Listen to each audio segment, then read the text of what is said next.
Well, folks, here it is. It's time for the D3BlitzER show. I am Frank Rossi. That is James Baker. Many of you know that already. Why are we even introducing ourselves? We go without introduction, so we wish. Anyway, so we got 17 games lined up. We've been sending pictures around of where we stand right now, and we're going to start getting some of them up and running in a little bit. JB, we want to, though, show folks what our schedule looks like here. Why don't you take folks through the games that you're kind of keeping your eye on when this is up here, and, let's see where we're going here as the day, we don't drive this, to be honest with you folks. The games drive this, and we'll have some limited replay capabilities if we miss some plays. We're going to kind of learn with you here. This is only the second or third time, technically, we've done this once with D3Football.com. So, patience with us. We'll get this to work, and we'll get you the best of the action throughout the day. We've been getting some great tweets from Gallaudet, who's just happy to make the cut. Well, you're playing Husson, and you still have a chance for the title in the ECFC, albeit small. So, you make the cut easily in those situations. So, JB, take our friends through these games that you're kind of watching especially. All right, well, we'll just go from the top upper left corner and kind of work our way through the noon game. So Western Connecticut at Endicott has title implications for the CCC. If the Golden Bears beat the Gulls, Western New England will clinch the automatic qualifier playoff bid. So that's one to keep an eye on. If Endicott wins, keep an eye on the Nichols at Salve game. Salve would have a chance to get involved in a tiebreaker type situation. Endicott would need to beat Salve to clinch the Pool A in Week 11. In the Liberty League, we have St. Lawrence at number 15, RPI. RPI can clinch the Liberty League championship. I'm pretty sure that our friend Tracy King, the Liberty League commissioner, is there with the championship plaque and is probably planning on handing it out today because RPI has looked pretty tough all season. And with a win today, they are your de facto champions. In the meantime, Ithaca at Hobart, it will be interesting in the sense that it could have an impact on a number of different other postseason bowl games. Hobart plays Ithaca tough at home. They've beaten them the last couple of even years in 2014 and 2016, whereas Ithaca seems to win in odd years. So keep an eye on that one. That'll be interesting. Ithaca is ranked number 9 in the East Region rankings, and it's part of the reason why teams like Brockport and others are up there. So keep an eye on that one as well, because if Hobart beats Ithaca, that changes things for the rankings coming out on Wednesday. We already talked about Gallaudet at Husson. Husson wins the ECFC with a win today. And then in the NEWMAC, there's a bunch of different games, including a Pool B game with Lake Erie, a 0-8 D3 school at Thomas More. That's for the NCAA Pool B bid, which is schools that don't have the AQ or automatic qualifier. So we've got WPI at Coast Guard, MIT at Norwich, and Maine Maritime at Springfield.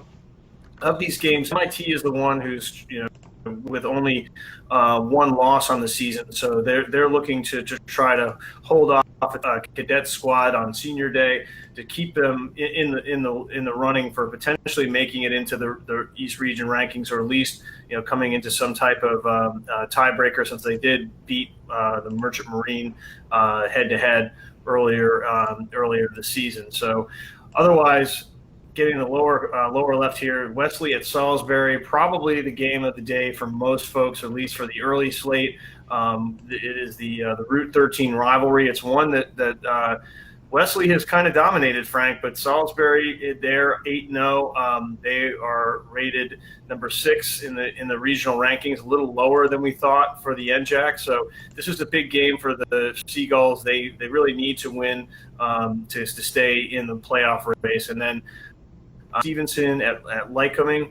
Stevenson is basically in second place, behind a tie of Misericordia and Del Val, who will be playing in the 1 o'clock slate if you go to the upper right-hand side.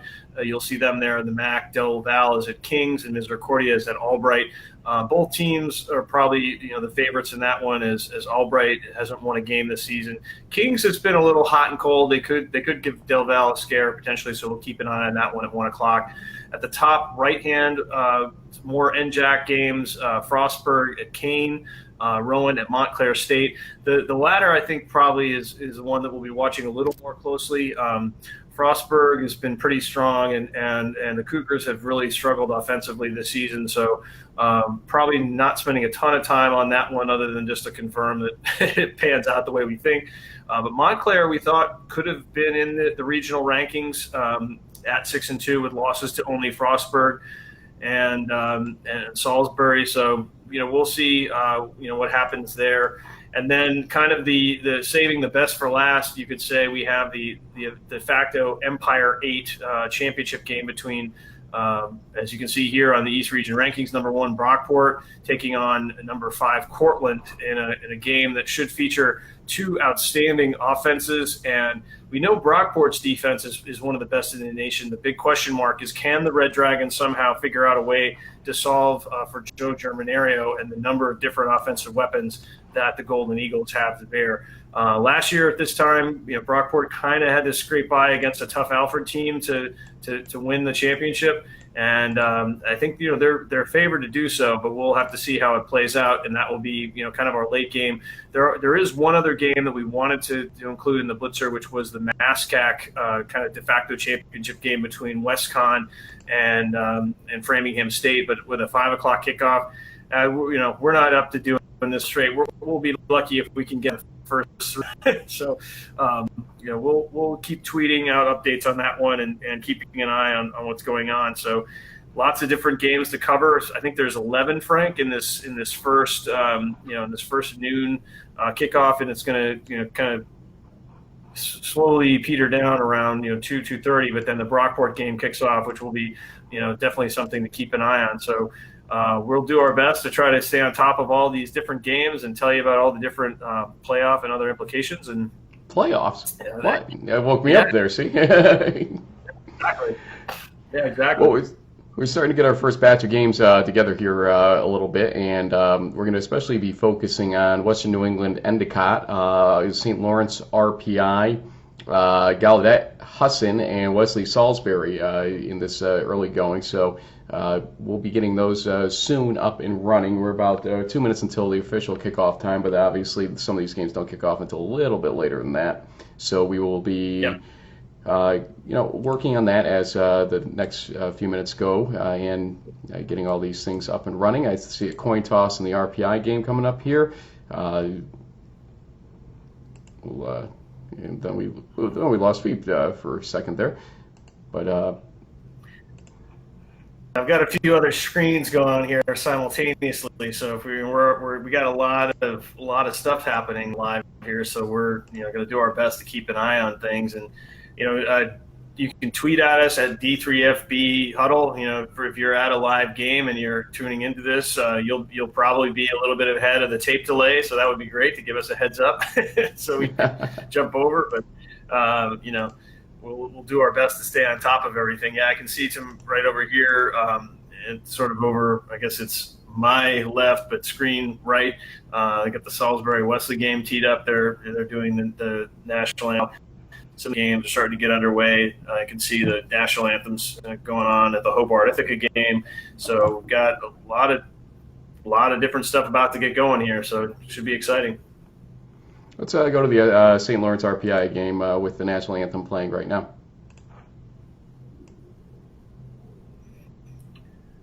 Yep, and here we have this. That looks like the Saints. They're in their away white and red, and there you have the red and black Engineers.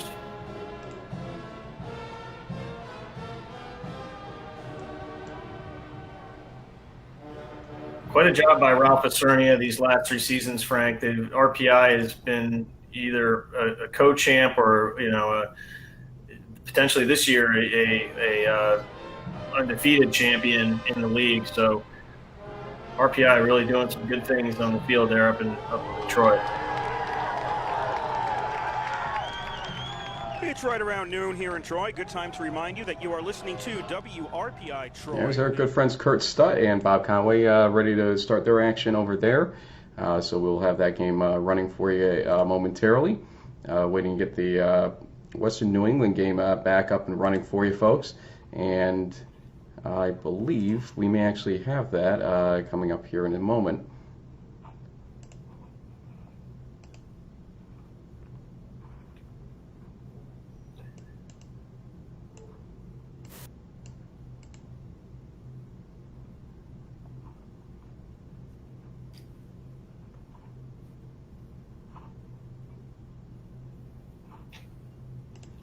Well, unfortunately, that seems frozen a little bit, but we'll hopefully the weather's not frozen for them over there. In the meantime, we're going to go back to the RPI game, which is getting ready for kickoff. Resolution's a little off here. We'll be working on that.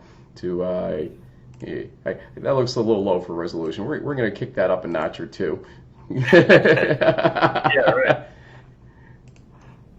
See, this could be the meltdown that we've been anticipating all day on our broadcasts here with all the they're about to different games. kick off, and they're about to kick off in Salisbury, and that looks pretty crystal clear to me. So maybe we jump over to that one and see how that rivalry game. Give us one moment here, and we will do that just as you're saying. This is exhilarating, I know, folks, for you, but we'll get this running for you.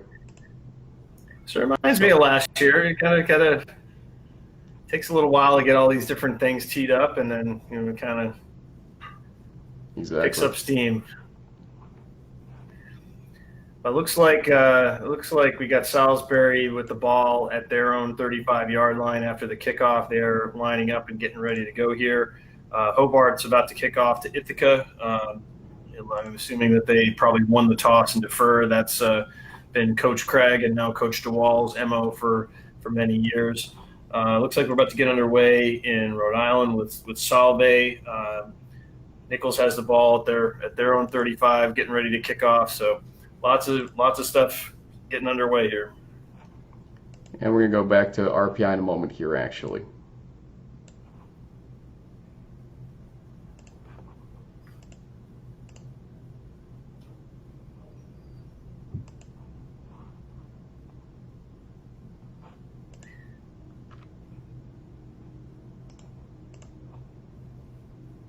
Salisbury's looking at 3rd and 5, but there was a flag on the play. So Wesley defense looks like they're in that's going against Take a look. Seagulls. The Western New England offense. We already mentioned. Here we go. Oh, yeah, it looks like we're having some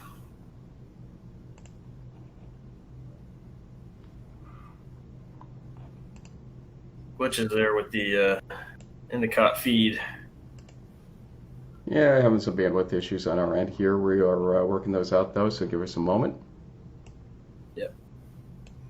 Well, actually, that penalty on Wesley, and it looks like it was a personal foul penalty because now the Seagulls have the ball on the Wolverines 5 after the 15 mark off. Ithaca had completion, so it's 2nd and 9 for them. They're at about their 20-yard line.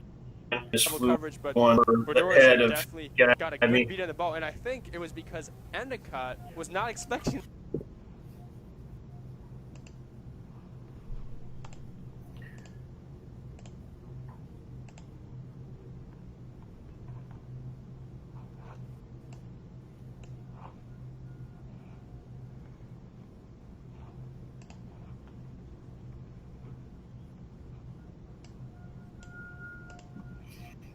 Just when we thought we had it. Yeah. The less windy part of the field. So that is St. Lawrence is going towards the less wind right now. Groshot throws on 1st down. He gets hit right as he lets the ball off. Pass